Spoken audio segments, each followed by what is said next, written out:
Alright guys, Firestarter 11. I'm going to finish our 1.3 notes. It's going to feel a little out of order because I really should do Firestarter 6 first. But just for continuity purposes, I'm going to do finish the notes first. Then I'll do Firestarter 6, then 9, then 10. Remember, we did Firestarter 6 before we did the notes. So Firestarter 6 will be reviewing some ideas, if that makes sense. Alright, so if we're going to do the second half of the yellow notes, I'm going to go over Firestarter 6, I'm going to go over Firestarter 9, I'm going to go over Firestarter 10. Remember, this is going to be like our big hint page, and we're going to use this a whole bunch. I'm going to talk about this stuff a lot. So if you remember yesterday, now, most of the stuff we're going to talk about today will be all this, 3 terms. All right, that's going to be most of the stuff we talk about today. But in reality, we always do want to get in this habit of looking for something in common first. So this is just a really good, smart math thing to do. So we'll always do this first. Most of the time to start, we'll say no every time and just go right to counting terms. The problem with that is that a lot of times you guys will just immediately get in this habit of going right to here or going right to here. And that's not always going to be the case. So factoring out a common term is important. So if I look over here, and this would be like if they have a common number. That means every piece can be divisible by the same number. All right. So like I have 6x, I have 12. Both of those can be divided by 6. So I take the 6 that can be divided by both, I put it outside, and I divide what I had to give me inside the parentheses. So remember, anytime that you factor out a common term, you could always double check your work. 6 times x is 6x. 6 times 2 is plus 12. See how that gave me what I started. So common number means all 3, they all can be divided by the same number. All right. So common number, they all can be divided by common number. Right. Common letter means they all share the same variable. Now remember, you can only take out at the least amount that you see. Think about, like I said, pitching in. If we were going to all pitch in the same amount of money to something, you couldn't ask somebody to pitch in $10 if they only have 5. So x squared has 2 x's, remember, because that's x times x. 4x has 1x. 4x can only pitch in the 1x, right? So they both have at least 1x, right? So then I have 3x squared. I took one of those x's away. That's why I have 1x left over. So 3x squared, look, x squared, that's actually x times x. I took one of those x's out. That's why I'm left with 1x. 4x, I took that x out, I put it right here, remember? And then there's no x's left. That's taking out the common letter.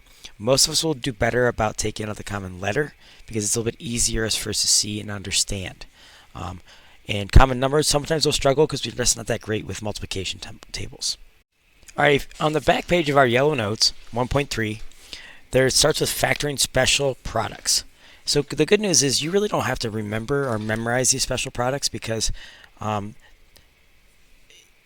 it's not the only way to do it. All right. So if I have difference of 2 squares, that's a special magic property that says if I have a perfect square and then I have another perfect square, as long as there's a subtraction sign in the middle. So this must happen. You must have subtraction. All right, if you have subtraction, then that's possible. All right, if that's possible, then, and how I usually write it is I say, how do I get a squared? A and A. That's how I know it's a perfect square. How do I get B squared? B and E. B and B. So if I have a perfect square minus another perfect square, I add the square roots, I subtract the square roots. All right, so here's a good example. X squared. How do I get x squared? X and x. How do I get 4? 2 and 2. Perfect square minus perfect square. Remember, I got the minus in the middle. So I say x plus 2, x minus 2. And if you FOIL that, you'll end up with x squared minus 4. The 2x and the negative 2x will cancel out. So if you see that, guys, that's actually right here. So if you have 2 terms should be very, very easy. If 2 terms is hard, you're probably doing something wrong. So 2 terms is only about perfect squares. It's actually why I put this big list right here. All right, so you don't have to memorize all your perfect squares. So perfect squares, that's not the one squared part, but it's the second column, the after the equal sign. 1, 4, 9, 16, 25, 36. If you see any of those perfect squares, and then the first sum is a perfect square, as long as you have a minus sign in the middle, you're good to go. That's the only time two terms is going to work right now. Unless they have something in common, like right here they have a common number or a common letter. All right? But remember, if you would have done your GPS correctly, you should have already caught that. So this is, number 2 is basically if I messed up and didn't catch it. All right? The key word is pay attention. The key word is pay attention. All right? The last thing you could have is nothing in common. So it's possible that nothing works. If you have two terms, and it doesn't work, then basically it's not going to be factorable. So here's a good example. If you look at example F, F says I have x squared, which is a perfect square, so I go x and x. I have 49, which is a perfect square, 7 and 7. Now remember, one of them has to be negative because I have the minus in the middle. So I'm going to take this, I'm going to say x plus 7, x minus 7. That's it, done. Problem. That's how easy two terms is. Now here's the interesting part. If this somehow became, we'll call it F2, all right, a new example. If I change this to x squared plus 49, even though I have a perfect square and a perfect square, since that's adding, I would say not factorable, or they have nothing in common. Right? So that's two terms, super easy. Three terms. Sometimes you begin with a perfect square, you end with a perfect square, and the middle works out nicely. Right? I personally don't think you guys are going to use this one a lot. Your computers will use this as a shortcut. It's a good way to write this in one step, right? I think a lot of us are going to just follow our three terms steps right here. You can do three terms just like we normally do. So basically, I know I have x and x, that's a perfect square. I know 9 is a perfect square. So basically, when I see something like this, if I see something that begins with a perfect square and ends with a perfect square, I'm going to check the perfect squares first. So I'm going to check x plus 3 first. And then I FOIL it. X goes to 3, gives me 3x. The inside gives me 3x. Together, that's 6x. And that's what I want. And basically, if I have the matching parentheses, I get to write it as one set of parentheses squared. Right. And it works with the minus sign too. If you look at the example below it, I have x squared, which is a perfect square to start. I have positive 4, which is a perfect square to start. Right? So this one, you have to have a positive at the end because the signs have to match. So perfect square, right? I'm going to try x and x, 2 and 2. If you know already that these two are going to work, like if you understand it's twice times a times b, then you can immediately go right to this. But I think most of us are going to do this first, x minus 2, x minus 2. Why do I want minus 2? Because I want minus 4 in the middle. I notice those are the same, so I actually write it as x minus 2 squared. Right? I think that's going to be the easier way for you to do three terms. But you can do it however you find easier yourself. All right, so if I look at G and H. So right away, I don't see anything in common. So I'm starting with this. Something in common? Nope. Because although this first two terms has D, the third one doesn't. 12, there's no number that goes into all three terms because that's 1D squared. So I count the number of terms. There's 3 terms. Step 1, find the factors of the first term. How do I get D squared? D and D. Now, step 2, find the factors of the last term. How do I get 36? 1 and 36, 2 and 18, 3 and 12, 4 and 9, and 6 and 6. And remember, I also could have all of these being negative too. Right? Because negative times a negative will give me the positive 36 that I am looking for. Now, I know it's going to be positive because this number is positive this number's positive. There's no way I could have two negatives to give me a positive in the middle. Now, basically, my rule of thumb is, since this is perfect, I'm going to try the matching numbers first. I'm going to try the square root 6 times 6. Right, square root of 36 is 6, so I'm going to try 6 times 6 first. So I'm not saying this is going to work every time. It's not always going to save you time, but I'm just going to guess these two first. Now, I know the shortcut. Right? We're going to talk about a shortcut now. If you guys see this shortcut right here, it's a shortcut of 1x squared. Basically,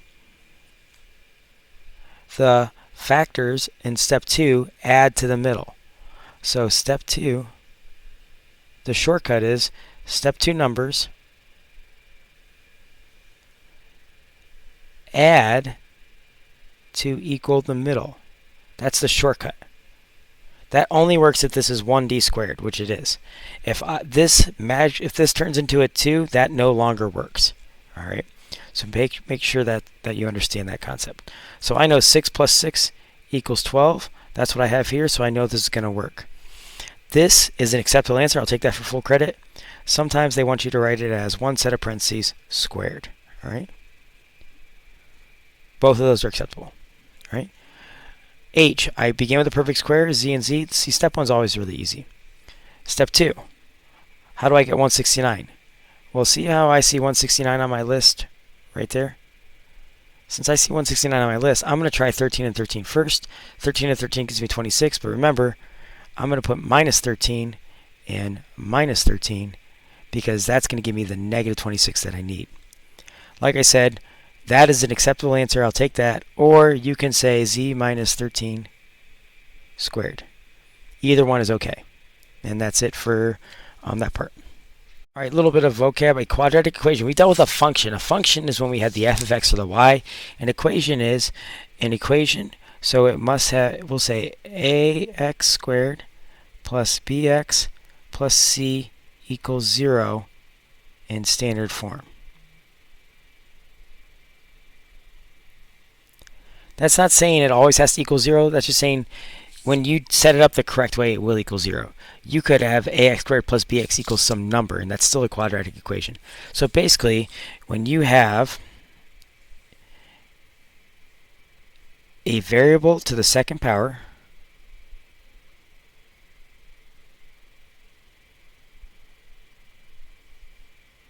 all right, if you have a variable to the second power and an equal sign,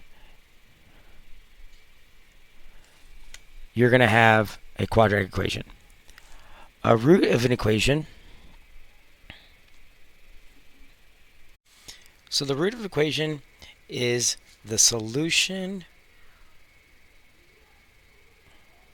or solutions, because there's going to be up to 2 solutions to a quadratic equation.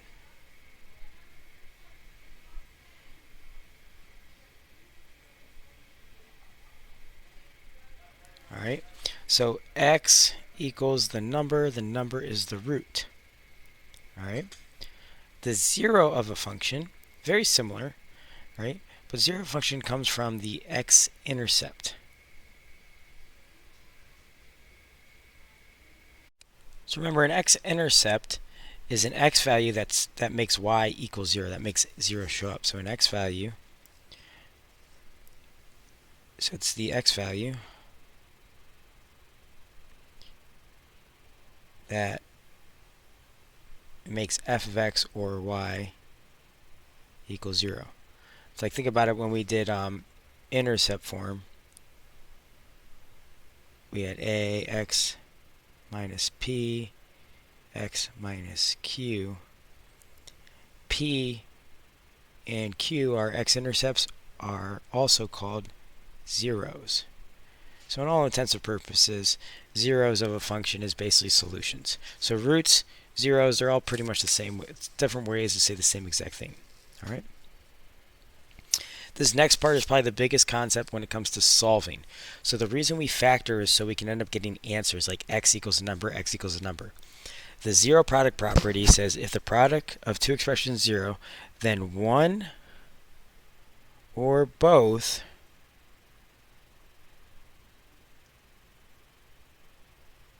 factors must equal 0. So if a, b is equal to 0, then either a equals 0 or b equals 0. So if I have two things being multiplied together, if I have something times something, I know the answer is 0, then either a has to be 0 or b has to be 0. So the way we do this is, look, this is why we factor, this is why we undo the distributive property and get into two things multiplied by each other. This is this blue piece right here multiplied by this green piece right here, right? So blue times green equals 0. That means either the blue piece equals 0 or the green piece equals 0.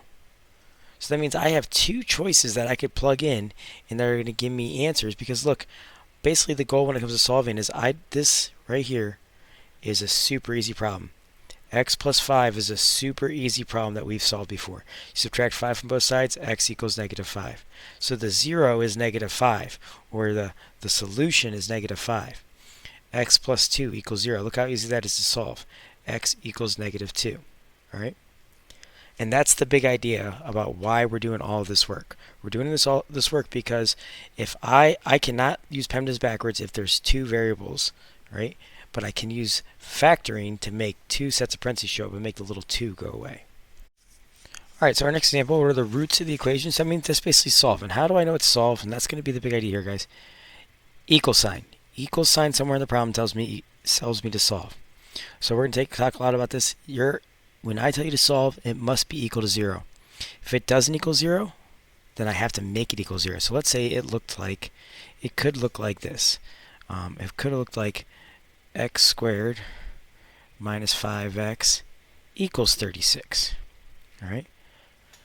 I cannot solve this the way it is. I have to move the 36 over and make equal to 0 show up. So I'd have to minus 36 from both sides.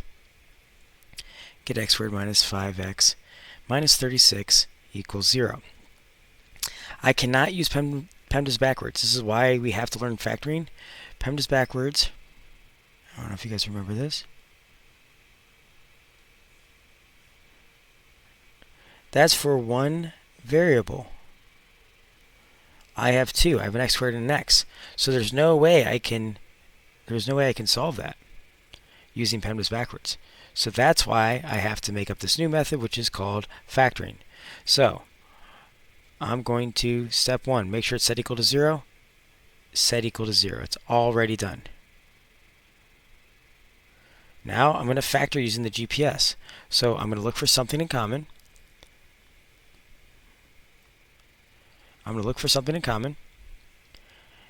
X squared, x, they don't share a letter. They don't share a number, so now I'm going to do my three terms. So step 1 says the factors of the first term. How do I get x squared, x, and x? Now, how do I get negative 36? Minus 1 and 36, minus 2 and 18, minus 3 and 12, minus 4 and 9, minus 6 and 6. This equals 35 if I add them up, because remember this, I'm using this shortcut right here. So there's a shortcut right here. It says if I have 1x squared, right, I just add up the factors.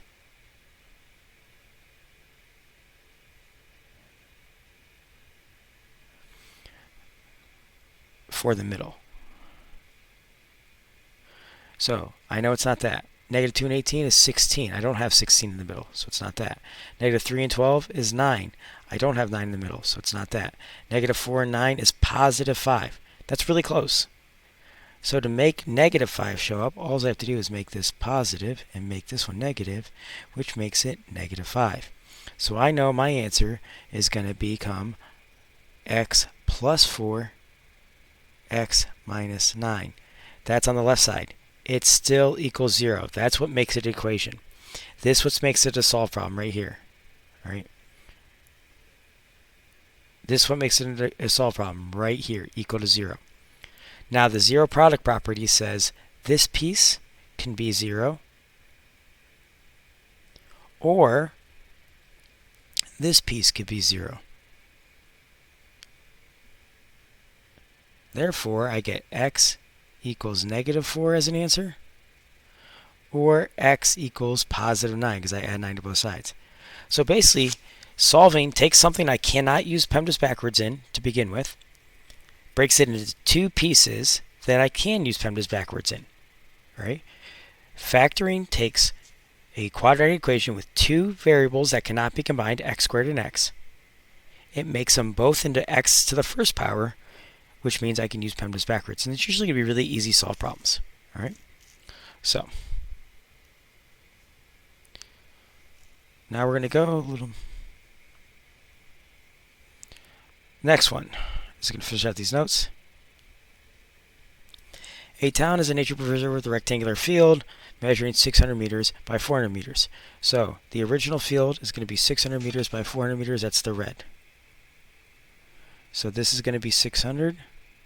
This is going to be 400. All right?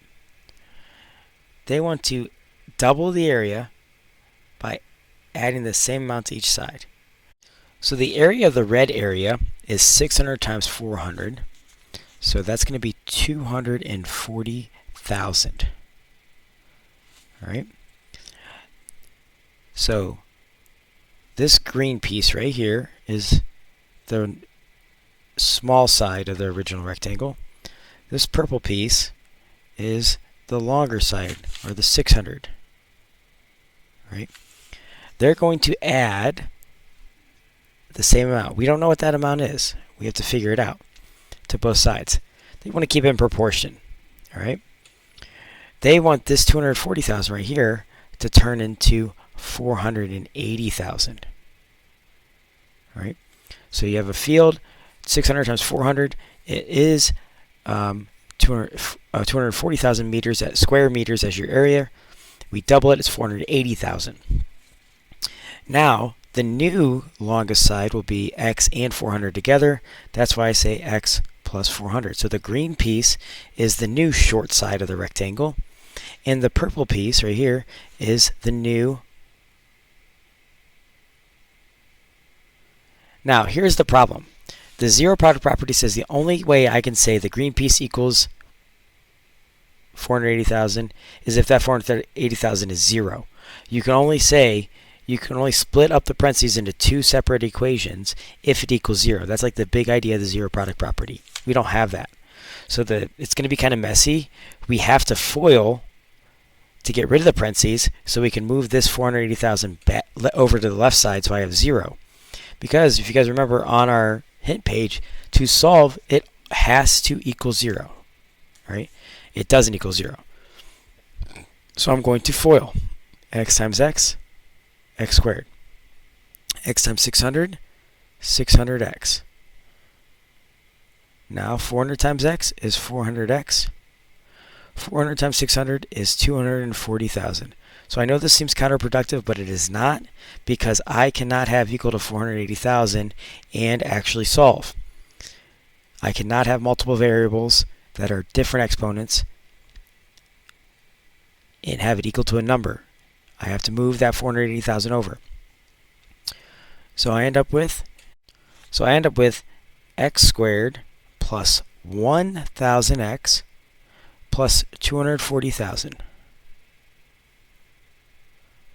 Now I'm going to subtract 480,000, because remember it is equal to 480,000. I need that to be 0. So that's why I subtract. So I had to do all this work to make it possible for me to subtract the 480,000 over and it combine. So I'm minus 480,000 from both sides. And I end up with x squared plus 1,000x. Now it's minus 240,000. But it equals 0, and that's the big idea I need. I need that, because now I know that x squared is x and x. So I can have some parentheses, x, x, and they equal 0. And I could go through like all the factors. I'm just going to do a little bit of guessing here. To me, it doesn't make sense that I have just one. So I'm just going to give you a little hint. I'm going to go by hundreds. So I'm going to go, what if I had 100 and 200 or 2,400? That would multiply to give me 240,000. That would only give me Now remember, one has to be negative. That would only give me 22,300 in the middle. So how about negative 200 and 1,200, right? And that's going to give me my 1,000 in the middle. So I'm going to put minus 200 plus 1,200 here. And now I have two sets of parentheses equal to 0.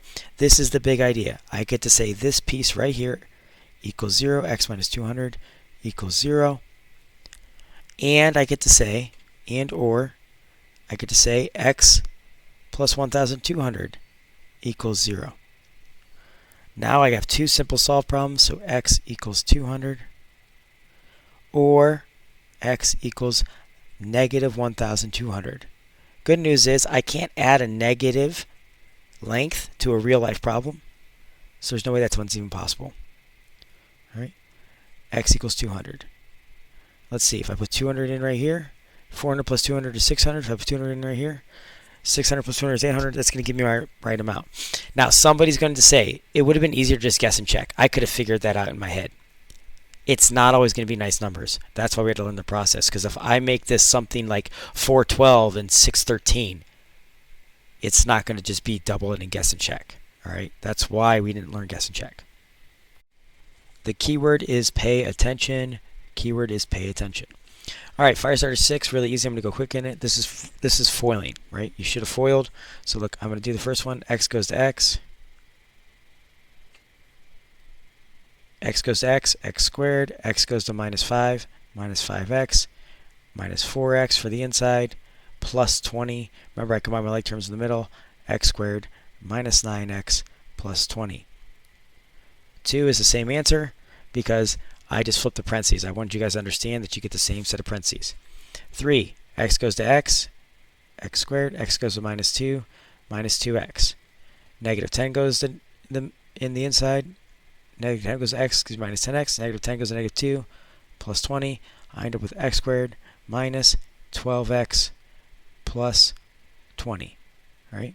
So we're reviewing FOIL because that's basically the end result of what we want to do. So our question was parentheses. Our answer had no parentheses. Factoring goes backwards, takes no parentheses, and puts the parentheses back in. 4, I have x goes to x, x squared. X goes to 2, 2x.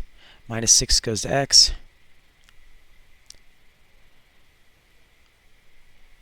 That's minus 6x. Minus 6 goes to plus 2.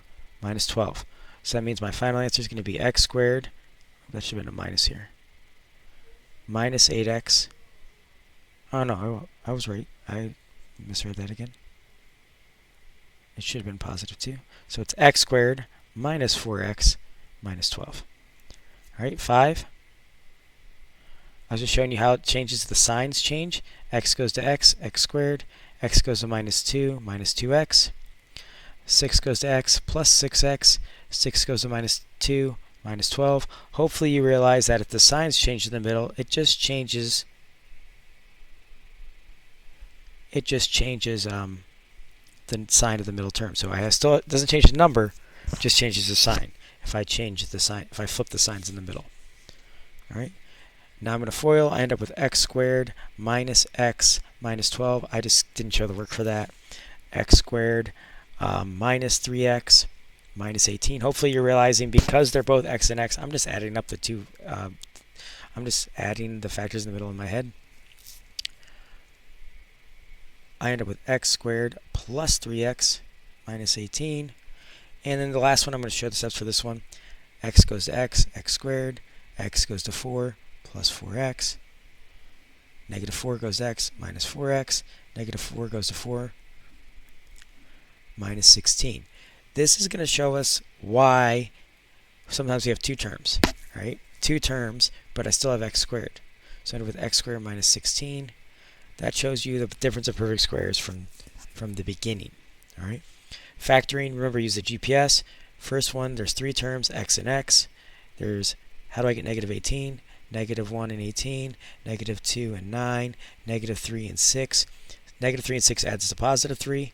I want negative 3, so I'm going to make that positive 3 minus 6. So I end up with x plus 3, x minus 6, right there. Hopefully you saw this one right here, and then you could have went backwards. This is probably the hardest one, number 11. N and N, 1 and 9, 3 and 3. None of those will add up to negative 3 in the middle. So we're going to say this. This is actually a possibility. It's possible, but we can't factor it. All right. 12, how do I get r squared? R and r. Negative 1 and 63. Negative 2 doesn't work. Negative 3 and 21. 4 doesn't work. 5 doesn't work. 6 doesn't work. 7 works. Negative 7 and 9. That equals 2 when I add them up. So it multiplies to give me the end, adds to give me the middle. I should have r minus 7, r plus 9. That's it, done. Alright, what is the factoring GPS? The factoring GPS is your hint page. It is step-by-step directions.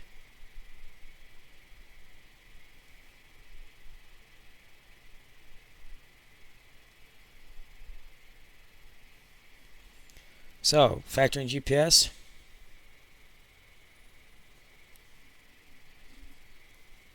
Right here. Right? Number 2. Is there something? There's nothing in common. So I do the factors of the first term because I'm looking underneath step 3 right here. Right? There was nothing in common. I counted the terms, 3 terms. So that's mean I'm do the factors of the first term. How do I get x squared? X and x. Now how do I get negative 24? I could have negative 1 and 24, negative 2 and 12, negative 3 and 8, negative 4 and 6. I don't like writing out the other sets of negative numbers. I could write positive 1 and negative 24, but I know that negative 3 and 8 gives me positive 5. So if I want negative 5, I just make that positive 3. I make that negative 8. So my answer is going to be x plus 3, x minus 8. Done. Number 3. Same exact thing, x and x. How do I get negative 24? I could have negative 1 and 24, negative 2 and 12. I'm going to stop right there because I see negative 2 plus 12 equals 10. I'm going to flip the signs, so I'm going to say x plus 2, x minus 12. 4, how do you have x squared? X and x. 24, now it's positive. That means I could have 1 and positive 24. They both have to be positive now. 2 and 12 is going to give me 14. 3 and 8 gives me 11. So I know it's going to be x plus 3, x plus 8. Notice this time both of them are positive because that's what happened. Right? Because of that, they're both positive. X plus 3, x plus 8 because of positive 24. Right? 5. I now have 2 terms. Right? So I better hope they're perfect squares. This is the rule about 2 terms. They better be perfect squares with a subtraction sign. Well, x squared is perfect, x times x. 49 is perfect, 7 times 7. There's a subtraction sign in the middle, so I get to say this, x plus 7, x minus 7. If 2 terms is hard, you're doing it wrong. D squared is d and d. 36. Look, I'm not even going to use the perfect square trinomial method. I'm just going to do what I already know how to do. 1 and 36 equals 37, not going to help me. 2 and 18 equals 20, not going to help me. 3 and 12 equals 15, not going to help me. 4 and 9 equals 13, not going to help me. 6 and 6 equals 12, that's going to help me. So I'm going to put d plus 6, d plus 6. Now you could have d plus 6 squared because both of them are the exact same. Same concept in 7, z and z, 13 and 13. I end up with z minus 13, z minus 13. I knew that was a perfect square because look, it's on my list right there. Right? That was like the big red flag. So I end up with z minus 13 squared. Done. Now, without directions, you should know number 1 is a factor problem, number 2 is a solve problem. Factor because there is no equal sign, solve because there is an equal sign. Right? So number 1, I just have to make parentheses show up. Number 2, I have to get answers. So factor means parentheses, you're done. Solve means get the parentheses, then get answers. So I am factoring, which means something in common. There is nothing in common, no numbers, no letters. Count the terms, factors of the first term. How do I get x squared? X and x. How do I get 24? 1 and 24 adds up to be 25, not going to help me. 2 and 12 adds up to be 14. So it's going to say x plus 2, x plus 12. All right? This is factoring. Done. That's your answer. Solve says set equal to 0. It equals 0. So step 1, set equal to 0. It's a solve because there's an equal sign. Right? So step 1 is done. Step 2 is use the GPS. Use the GPS. So I'm going to break it down. X squared, because there's nothing in common. How do I get positive 12? 1 and 12 adds up to be 13. 2 and 6 adds up to be 8. 3 and 4 equals 7. Now remember, I want negative 7, so they both got to be negative. So I'm going to put x minus 3, x minus 4. Now remember, this equal to 0 is there, so I have to have equal to 0. Since I have one piece equal to 0, and I have another piece equal to 0, I get to do this. This is called the zero product property.